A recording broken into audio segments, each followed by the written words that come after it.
and Assalamu alaikum. My name is Sumaya Kudus and I'm a clinical psychology graduate at Shifa University, and I am currently under training at Shifa International Hospital. Okay, the first question that I've been asked is what is the difference between OCD, depression, and anxiety disorders? Okay, so firstly, I would like to say that there is an overlap between these disorders, so it is very common, it is very easy for you to confuse these three. Okay, so let's move on to depression first. Okay, firstly, we'll start with depression. And depression, in the layman's language, is something in which you see yourself of sense or your self-worth deteriorating. Like you will not be interesting in carrying out everyday tasks, you will feel lethargic, and you may feel lethargic up to a point that you are sometimes unable to move from your bed. You may not take care of your hygiene, and you may become very distorted, and your cognitive abilities are even affected in depression. Cognitive abilities mean that you are unable to think clearly, you're unable to concentrate, you're not able to pay attention. These are all the symptoms of depression. Okay, firstly, we'll start with depression. And depression, in the layman's language, is something in which you see yourself of sense or your self-worth deteriorating. Like you will not be interesting in carrying out everyday tasks, you will feel lethargic, and you may feel lethargic up to a point that you are sometimes unable to move from your bed. You may not take care of your hygiene, and you may become very distorted, and your cognitive abilities are even affected in depression.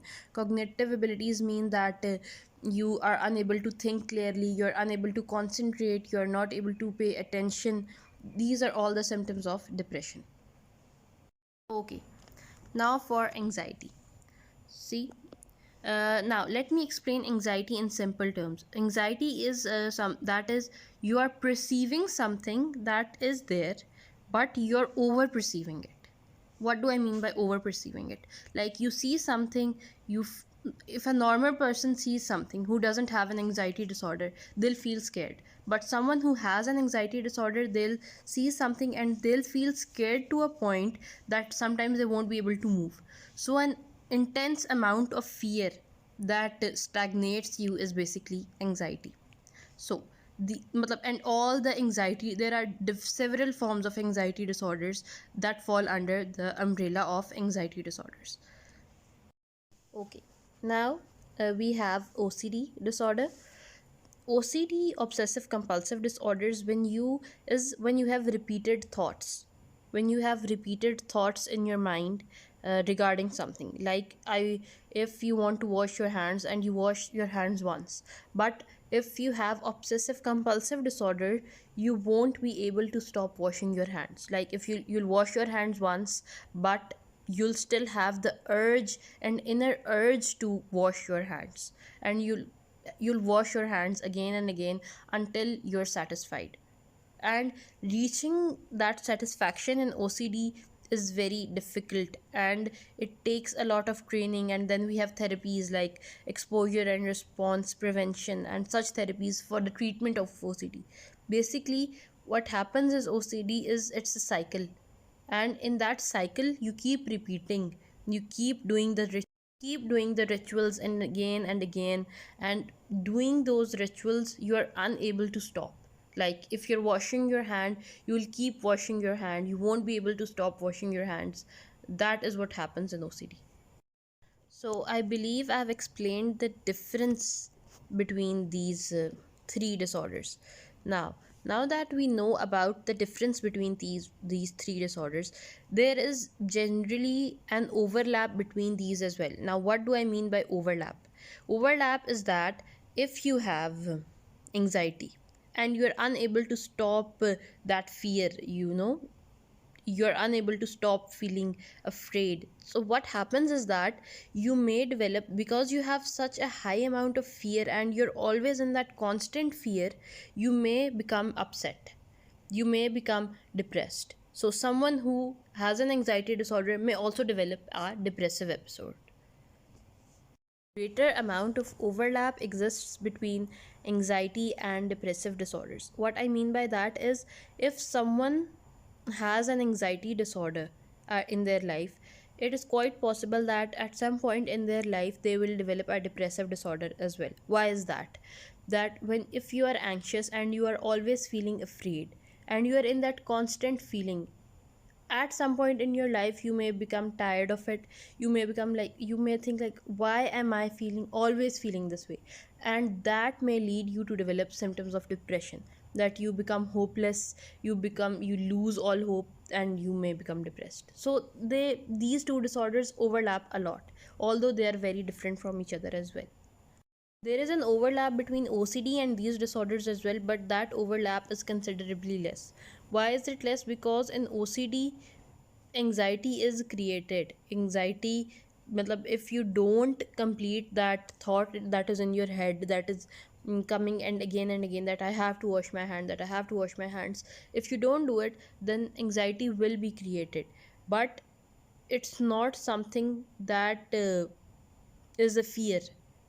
It is something that you're doing because your brain cannot stop. It's not out of fear at times, but anxiety is out of fear, and depression is out of feeling hopelessness.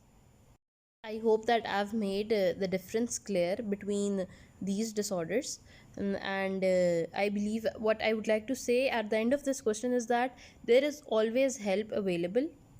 Matlab, you, if you feel like you're feeling depressed or you're feeling anxious, so it's always better to not label yourself with these labels and always seek help, because help is always available. Even if you feel anxious, even if you feel depressed, it doesn't mean that you cannot get better. Even if you have symptoms of OCD, there is always help that is available, and one should always try to get better. And there this and basically I believe I've explained these three disorders in not in too much detail, but I have explained the basic concepts of these disorders. Question that I've been asked is, how is depression different from sadness? And I believe that to be a very very important question. And why is that? Because sometimes people confuse sadness for depression. Sadness is something that we can say is when someone feels down, when at times you feel tired, you feel down, you may take a nap and then you feel refreshed. But that doesn't happen in depression. In depression, what happens is that you feel hopeless, and you feel hopeless to a point that you don't want to live anymore. You want to end your life. You don't see the point in living anymore. That is what happens in depression, and that is how it is very very different. In depression, people tend to become aloof about their surroundings. They tend to become very difficult to manage, and it is also very difficult for them to manage themselves. And you know what happens is, you see a lot of people saying that someone who is depressed, they are very selfish. They're not really selfish. They cannot really get out of that mindset that no one cares for them. And when people call them selfish, they again reinforce that mindset that they already have, that no one cares about them. So that is how I believe, in sadness you don't have that mindset, but in depression you do. So that is how they're both very very different.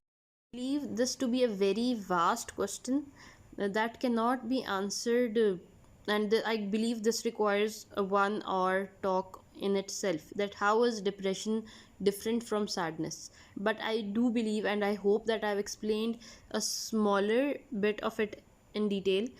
But there is a very major difference that exists between depression and sadness, and that is basically that depression is a mental disorder. Depression is a mental condition. It is something that requires help, and sadness is at times something that does not require help. But depression is a mental condition that needs to be treated. And depression is not something that you have because you have a lack of faith. That is a very wrong thing to say to someone who has depression, because if you read our Islamic literature and our Islamic books, then you read in those books that our Prophet Muhammad sallallahu alaihi wasallam was depressed. He was depressed to a point that he felt very sad, and there is also an year that is dedicated to his sadness, Umul Huzn, we call that year. So, depression is a disorder that one develops, but there is always help available, and with love and with support, any individual can come out of that depressive episodes and become better. Why is family support important instead of the person being criticized for feeling that way? It is very important because a person who has developed a mental illness needs help, needs support, needs your love, needs your warmth. And the more you give it to them, the more, according to researchers, the more they will become better. And as a clinician, I've seen that as well in my life. The more accepted they feel, the more heard they feel, they'll get more better. But the more criticized they feel, the more discouraged they feel, the more their mental health will deteriorate more. And the best amount of encouragement that you can get is from your family. Why is family support important instead of the person being criticized for feeling that way? It is very important because a person who has developed a mental illness needs help, needs support, needs your love, needs your warmth. And the more you give it to them, the more, according to researchers, the more they will become better. And as a clinician, I've seen that as well in my life. The more accepted they feel, the more heard they feel, they'll get more better. But the more criticized they feel, the more discouraged they feel, the more their mental health will deteriorate more. And the best amount of encouragement that you can get is from your family. What is the difference between religious OCD and normal OCD? OCD stands for obsessive compulsive disorder, as you know. Okay, now the difference is that in OCD you have repetitive thoughts. You have repetitive thoughts, and then on the basis of those thoughts you act. This is simple OCD. Now, in religious OCD, what happens is that you have obsessive thoughts regarding your religious values or religious inclinations. For example, I'll give a small example here. You have a thought that you want to commit a sin, any sin. For example, it might be something that is considered wrong. It is something that is considered wrong. Okay, now for example, I was saying you want to commit a sin, and that sin is something like listening to music. Now you may stop yourself that no, I'm not going to listen to music. But what happens is that, why are you not listening to music? Because you have a religious OCD present, that I will not listen to music because it is haram. But you will have that inner thought inside you that I want to listen to music, I want to listen to music. And then at one point you will start listening to music. And when you listen to music, what will happen is that you'll feel a guilt when you act on that thought, and you give in, that is a compulsion, and you give in to that thought. Then you'll start feeling guilty. Oh, but that, why did I listen to music? I didn't want to. See, basically, then you listen to music, and then you feel guilt, and in that guilt you become very low. And then what happens is that you again get that thought that okay, now and again I again need to listen to music. And then what happens is that when you listen to music again, you get that thought, you try to resist that thought, but you are unable to resist that thought. You listen to music, you give in to that thought, you listen to music, you listen to the thought that you're getting, you do the act, you do the compulsion, that is listening to music. And then you feel guilt, and then in that guilt you again repeat the cycle. This is a cycle that happens in normal OCD as well, that you get a thought about washing your hands, you don't want to wash, but you ultimately end up washing your hands, but you didn't want to. That is what happens in religious OCD as well. So basically, they are both the same things. But in religious OCD, you do such stuff, you cannot resist yourself from doing such stuff which your religion inhibits you from doing. Now, what is the thing is that religious OCD develops as a result of sometimes harsh or very harsh rules that are embedded in our brains from our early childhood. And when we sometimes, as humans, it is normal to think differently from those rules that are embedded in us. And when we feel that way or when we think that way, so we believe that is very wrong and we shouldn't be thinking that way even. And that is what leads to the development of religious OCD. And I can go about this in a much greater amount of detail. I can talk about this as I've read about it and we have read researches about the differences, but I believe the time to be of shortage here, so I will end it here. But they're both, and I would like to say they both fall under the same umbrella, but the difference is that one is because of thoughts related to religion, and the other OCD or any kind of OCD is related to thoughts about anything, or they may be related to your everyday life. Why is seeking professional health important? Seeking professional health is very important because you can talk to your friend or you can talk to someone else, but they will not be trained in a way to help you. You may not feel heard by them. You may not feel that you are getting any better by just talking to someone. And because when you talk to a mental health professional, they have that training, they have that expertise that can help you get out of the feeling or get you out of the episode that you're feeling. That is why mental health mental health advice from a professional is very important. Do not try to treat yourself on your own. If you feel depressed or if you feel anxious, always get mental health.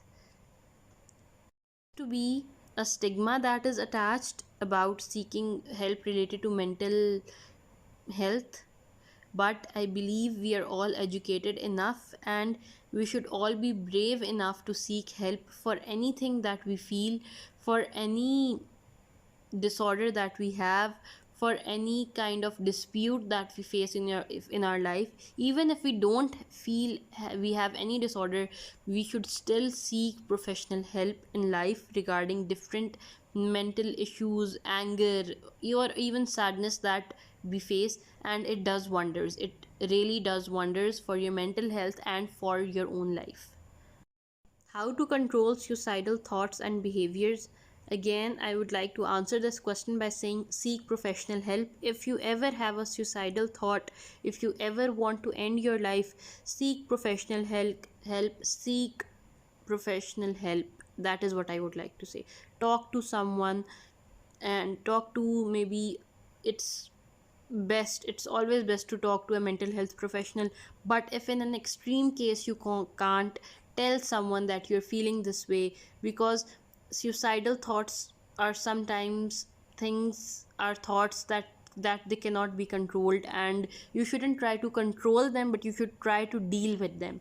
And they can be dealt with a mental health professional or with a trusted friend or colleague. Always open up to someone about your mental health if you're ever feeling suicidal.